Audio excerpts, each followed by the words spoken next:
Coming up on the May edition of Catawba Communities, our school segment this month takes us to Newton Conover Schools and Kids Connection Community Schools, a before and after school program and summer camp program. Take a tour with Teen Leadership Newton. Lieutenant Donna Hartman with the Maiden Police Department explains Maiden's Are You OK program and information on becoming a foster family. It's the May edition of Catawba Communities, and it starts now. The family-friendly Hickory original music experience, the Sales Music Series, returns to downtown Hickory at the Sales on the Square each Friday night in May and June from 6 to 8 p.m. The lineup for month of May includes Soul Driven Train May 8th, Chora Bop May 15th, Banda Magda May 22nd, and Jeff Sipe Trio on May 29th. For a complete list of performers, visit hickorywellcrafted.com under the Live section. This season's series would not be possible without the support from Bob Sinclair, Renaissance Financial, Old Hickory Brewery, Silent P Designs, and Larry's Music and Sound. They grow up so fast. Keeping up with their changes can be tough. You can't protect them from everything, but you can protect them with the vaccines they need. Talk to your healthcare provider about your child's specific immunization needs, including any new or required vaccines, and get your child up to date, especially before school starts. Vaccines can help keep your kids healthy, no matter how quickly they grow up. For more information, visit catawbacountync.gov/phealth. Busy parents today need quality options for childcare when students are not in school. Today I'm joined by Kirsten Maynard, Director of Community Schools of Catawba County, who offers a program called Kid Connection, in which students can be taken care of after school hours. Kirsten, tell us about your Kid Connection program and how this program supports the families and student populations in our community. The Kid Connection program currently operates in 10 locations across Newton Conover City Schools and Hickory Public Schools, where we provide care for school-age children up to age 14, and a couple of sites accommodate preschool children as well. Tell us about the options that students have before and after school, as well as what breaks might look like in the Kid Connection program. Well, Kid Connection operates from 6 a.m. until the start of the school day and from dismissal until 6 p.m. And then on school breaks, teacher work days, spring break, we're open now, holiday break in December, as well as we worked diligently this year to be open for inclement weather days. So when you're worried about where your children's going to go during a snow day, we can accommodate them at a couple sites as well, where we have activities planned for children, as well as field trips and some other things that we do with children. So if a child comes to you and they've had a long day at school, what does their afternoon look like? Their afternoon looks like what they need it to look like. We run a staff-to-child ratio of 1 to 14, which can accommodate the needs of the children in where they need to go, or what they need to do. It's often hard to entertain a child all summer long. What kind of activities and programs do you offer for a child who may want to come to you 5 days a week in the summer, or maybe just a few days a week? Well, during the summer, we partner with the YMCA, and all of our children receive swim lessons, and we think it's very important to make sure that they're all have the ability to save themselves in the water. We also partner with a Taekwondo martial arts academy, and so the children receive Taekwondo lessons, as well as additional field trips, activities, crafts, and we put an emphasis to prevent loss of learning as well in terms of math and reading and science. Wonderful. It sounds like you have some great staff members that are in place to support your students. Tell us about the initiatives that you've put in place to train your staff members to work with the children. Because we're a licensed child care center, there's a minimum standard for necessary training, and we work diligently to exceed that. One of the ways that we're proud and excited to exceed it is with the Leader in Me program, which is based on the 7 Habits of Highly Effective People that was originally designed for corporations. We're really proud to have implemented that both with student training and staff training so that we can move forward and make a difference. I know that my daughter has definitely benefited from the Kid Connection program both before and after school, as well as in the summer and on breaks. If you're a parent and you want more information about the Kid Connection program, you can reach out to yourcommunityschools.com, or you can find the Kid Connection program information on the newtonconover.org website or on Facebook at Kid-Connection. The Newton Unity celebration begins Sunday, May 3rd, with the opening of Perceptions, an art exhibit at the Newton Conover Auditorium. The exhibit will run to the end of May. The Unity Day celebration will be 2 to 4 p.m. Sunday, May 17th, also at Newton Conover Auditorium. The show will include performances from international musicians and dancers and recognition of the 2015 Unity Award winner. Guests will have the chance to sample food from at least 4 continents. For more information, visit the Facebook page of the Newton Human Relations Council.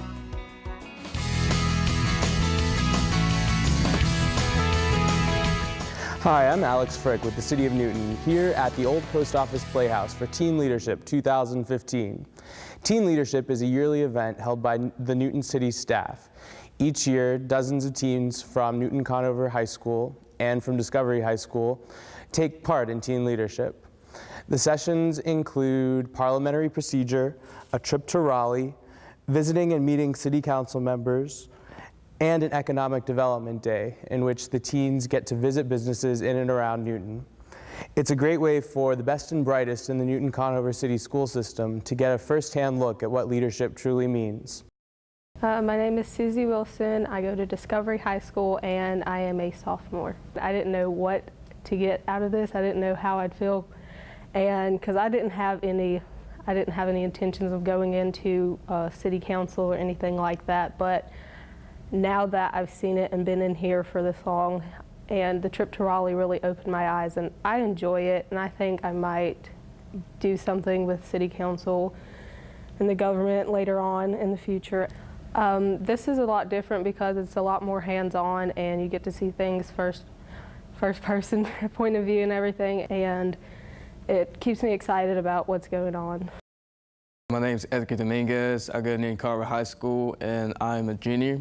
Something you want to take advantage of, it's something that you want to use in the future. Not only does it get you out of class, well, class is pretty important, but this exceeds and helps you out towards your future. My name is Hunter Clark. I attend Newton Conover High School, and I'm a junior. Today, we went to a lot of local businesses, and we learned about Apprenticeship Catawba, which was supposed to help us out in our future. This opportunity is going to help me to become a better leader in my local area, and also for the rest of life, whatever job I take or at college is going to give me more confidence and make me feel like I have a better understanding of how to lead a group. I would recommend this to anybody who gets the chance to do it. It really opens your eyes to what the world's like, and you get to learn a lot about new jobs that you might want to take or new activities that you might like. At the end of Teen Leadership Newton, the teens are divided into groups and they present projects to City Council. This year, the teens are going to focus on ways that new technology can be used to benefit the city. For more information about teen leadership or any topics about the City of Newton, visit newtonnc.gov. The Alliance for Innovation recognized the Innovation Academy Class of 2015 during its recent conference in Phoenix, Arizona. Catawba County is one of the only 11 members of this year's class and one of only 2 counties. Teams from these 11 communities participate in a virtual curriculum designed to strengthen the culture of innovation in their organizations and simultaneously develop an innovative project in their community. For more information, visit transformgov.org or catawbacountync.gov.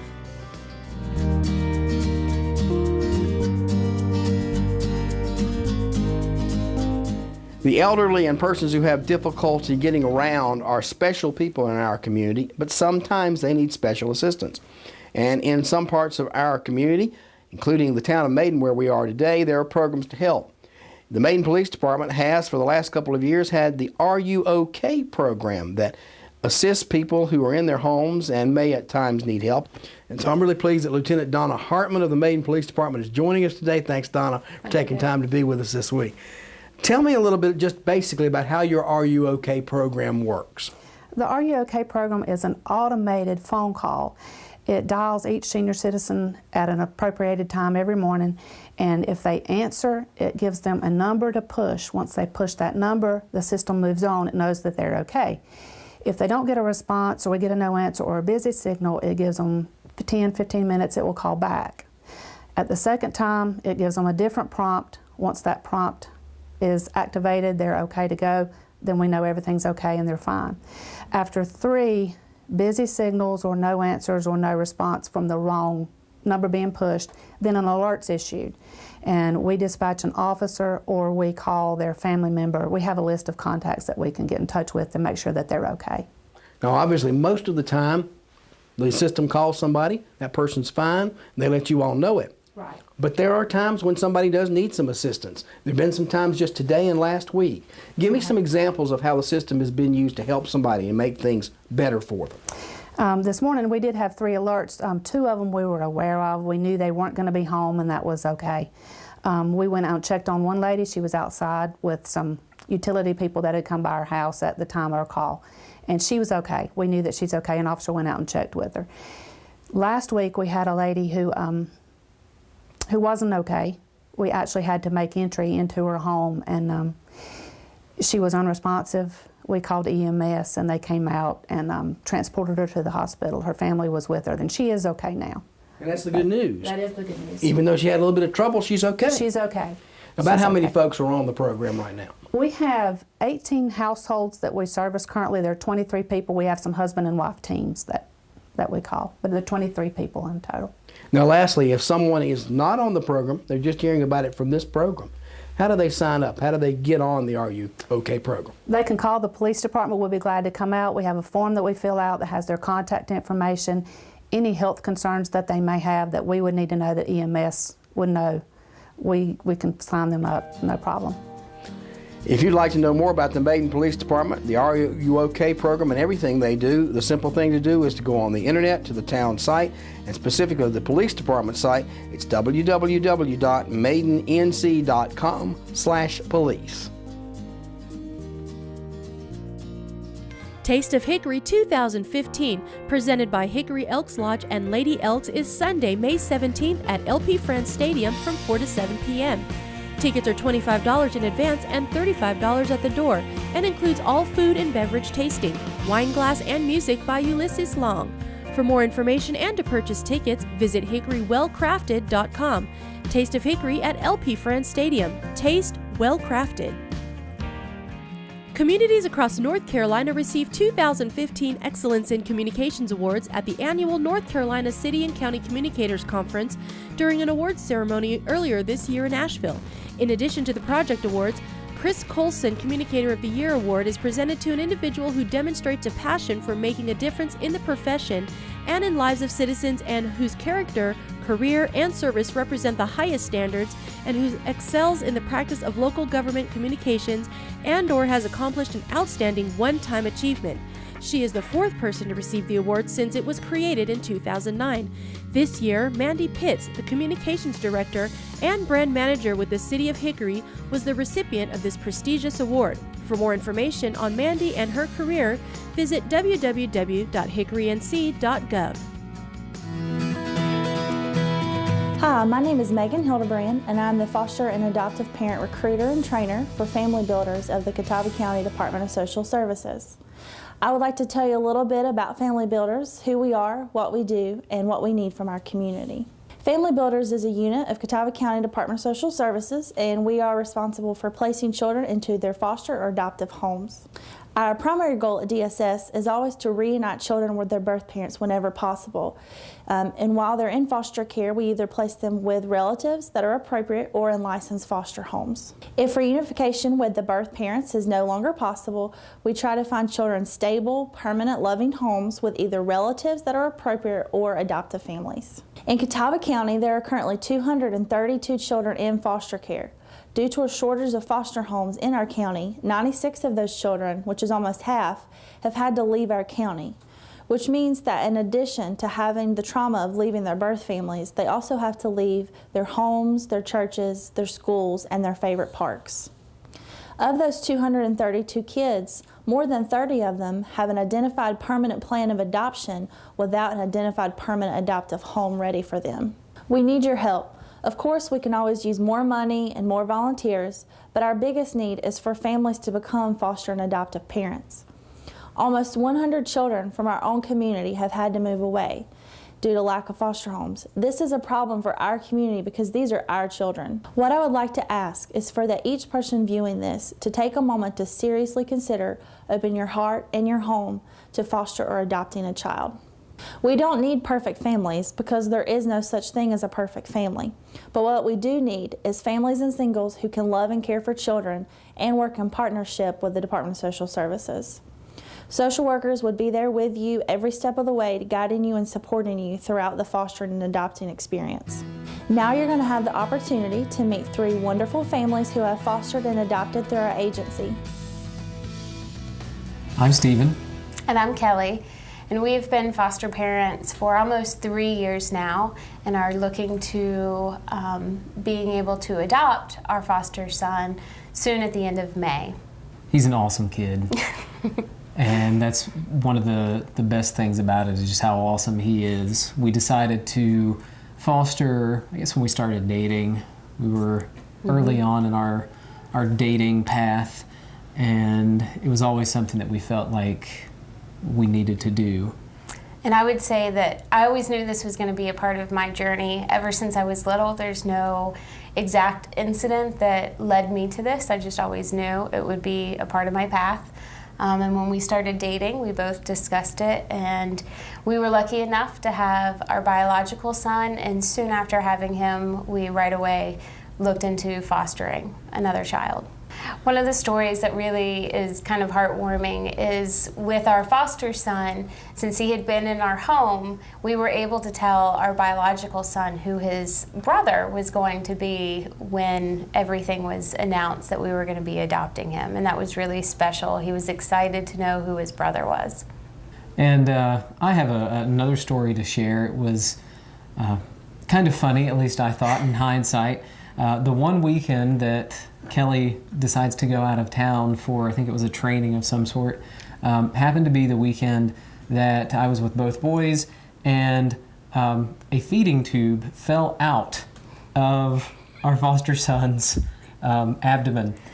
It was a little frightening and a little crazy, but the best part was seeing my 3-year-old son at the time, well, 4-year-old son, I guess, running around screaming, oh goodness, it fell out, it fell out, it fell out. We have to go to the hospital right now. We ended up going to the hospital. I got all both boys in the car. We drove to the hospital, and it turns out it was late at night. It was like 10 o'clock.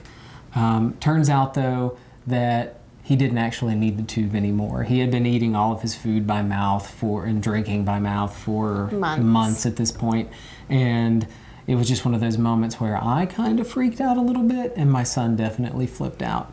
But in the end, it was all good, and we handled it. I would say that if you're thinking about fostering, that one, these kids need you. They need role models, they need advocates, mentors for them. There's a huge need in the county. So if you're able to, it would be a great service, not only to these children, but to your community as well. And it's a great service to you. It's really a rewarding experience. The amount of love that you put into it comes back tenfold. And it's not always easy, but it's definitely worth it. We're Josh and Holly, and we've been fostering for about 5 years now, and we decided to go into fostering because we weren't able to have children of our own, and we just contacted family builders up here and started in MAPS class and started fostering, and in our home we've had 18 kids come through so far. The most rewarding aspects to us is that we get to meet a lot of new kids and everything. We get to meet a lot of new people, and then we get to take all the kids to church, which is a thing that most of them don't get to experience, you know. One of our best stories from, us fostering and, that we've adopted kids now, we got a newborn baby from the hospital. We picked her up. And, for me and Josh not being able to have kids, it was a great experience getting to pick up a baby at the hospital. And which Josh was very nervous about it, having a tiny little baby. But we brought this baby home, and we had her for 6 months. And her grandma and her aunt was able to get her back, so she left us after 6 months and lived with her grandma and aunt for a month. And then Josh was kind of depressed, feeling depressed because this baby just really had a special place in his heart. And we got a call from the grandma and the aunt saying, you know, some things had come up, you know, in their family, and they wasn't going to be able to take care of her. So, needless to say, God answered a prayer for me and Josh that day. We got her back. Sweet little girl. She come back, and it was like she had never left. There's still kids, some that leave our home we never see again. Some call and we talk to them, and some, come back just to hang out on the weekend or when, we do special events. And so it's been good, and if there's if you have, a place, in your home and in your heart, it's well worth taking in the kids because, they'll leave special footprints, through your home. You'll remember forever. I'm Ashley. And I'm Rodney. We've been fostering for about a year. We're on our second placement. We have 4 children with us right now, and we had one for a short time last summer. Right? Right. We decided to foster. We felt like there was a need for help in the community and with children in particular, and we had a desire to want to have some more children in the house. Very true. Fair? That's very fair. And I think we just felt in our heart for many months that we were called to do something, and fostering is what we were called to do, and we haven't looked back ever since. Yep. So having 4 foster kids in our house, as well as our own 10-year-old, we've got 5 kids under the age of 10, and there's really never a dull moment, and usually quite entertaining. And had the opportunity the other morning to watch one of the middle children do something kind of silly. Rodney and I were enjoying some breakfast by ourselves while the kids were kind of off to the side watching TV, and 6-year-old came in and, "What you doing?" Said, "Having breakfast." "Can I have some bacon?" "Sure." She sat down and grabbed her piece of bacon, sat there, and as usually happens, the others have to come find out what's going on without them. And the other 2 came in. "What you doing?" "I'm thirsty. Can I get something to drink?" "Sure. Help yourself." Kind of hung around watching to see what happened. The 6-year-old had put the piece of bacon under the table and hit her head. And as soon as they left, she looked up and she just kept eating her bacon, and she looked over and grinned at us. I had forewarned her not to advertise that she had a piece of bacon to begin with, and she did. She kept it a secret, and it was funny. It was pretty funny. It was funny. So, I guess my story, it's not as funny or anything like that, but it really struck a chord in our hearts and everything. We recently had tubes put in the ears of one of our children, and she has horrible speech impediments and really developmental delay because she can't hear. We found out in the process that she couldn't hear. She had like 75% hearing loss, and took her in to the surgeon down in Denver, and they put ear tubes in, and it took literally just minutes, and the change in her was just so dramatic that it made your heart, just crush, when you saw it. And it's an amazing thing when you see that, and you just see how her life changed in 10 minutes, and that's really heartwarming. Yeah, and her world is new and just wide open now, and ready for her to flourish. Yeah. So in our everyday world, we carry around 5 or 6 children with us. We go out to eat, we go to church, we go everywhere. And it's amazing the number of people that we run into that have been touched somehow by foster care or adoption. And if it's ever been in your heart and your family, we ask you just follow it and see where it leads you. It's something that it's led us a long ways, and it's very fulfilling to us. Please, if you can, reach out to these guys and help them. I'll tell you a story, and not necessarily for the camera or whatever, but when you were talking about being out to dinner and all that kind of stuff, it was several months ago. It was back in January. We'd gone away for the weekend and had respite. We celebrated our birthdays and came back, and we went out to eat somewhere. And we had gathered all the kids back, so we're catching up on the weekend, and I'm holding the baby and all that. And a couple tables over, you remember this? At Jack's, yeah. Couple tables over, I could see this older couple, and they just kept watching and kept watching and kept watching. And he took the baby, and because Alex had been flirting, he'd just been charming this woman, and she was cooing at him and all that. He went over and talked to him, and then our dinner came, and he came back, and a few minutes later, we had a young waitress, I think it was, and she came over and she said, "That man over there said that he had made me give him your bill." And I said, "You can't do that." And he says, "Oh, yes, I can." And just in a minute or so of talking to him, found out he had 2 grandkids that were like 18 months old that were in foster care right now, or at the time. And he paid for our dinner, and he left in tears. And it was,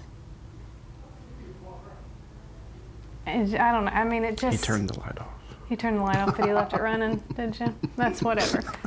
But you don't, and when you say you foster or whatever, oh yeah, I know so-and-so does, or my such and such used to, or I mean, it's out there a lot more than you think it is. And there's a lot of people involved in it. That's very true. But it takes that many.